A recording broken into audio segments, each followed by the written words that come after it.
C'est l'une de ses dernières prises de parole publiques à Kiev le 10 juillet. Après s'être entretenu avec Volodymyr Zelensky, le sénateur américain a annoncé un accord avec la Maison-Blanche, ouvrant la voie à de nouvelles sanctions contre la Russie. Moment charnière selon lui pour mettre fin à la guerre en Ukraine. Je n'ai jamais été aussi optimiste qu'aujourd'hui. L'Ukraine exerce une pression considérable sur la Russie et j'espère que l'on pourra mettre fin à ce conflit par la voie diplomatique. Plus nous aurons de moyens de pression sur Poutine, mieux ce sera. Je pense que le président Trump aime les gagnants et qu'il considère l'Ukraine comme faisant partie du camp des vainqueurs. Mais cette guerre ne se gagnera pas sur le champ de bataille.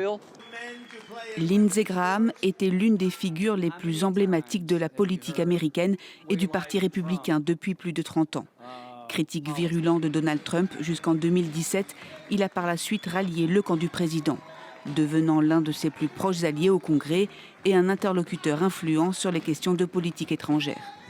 Né en 1955 en Caroline du Sud, Lindsey Graham a d'abord exercé le métier d'avocat avant d'être élu 2 ans plus tard à la Chambre des représentants de Caroline du Sud.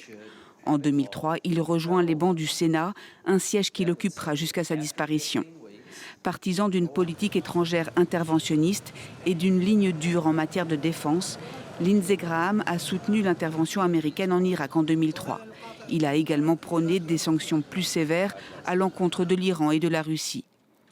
Fervent partisan d'Israël, il a toujours plaidé en faveur du soutien militaire des États-Unis. Votre combat est aussi le nôtre. Nous continuerons à vous aider militairement.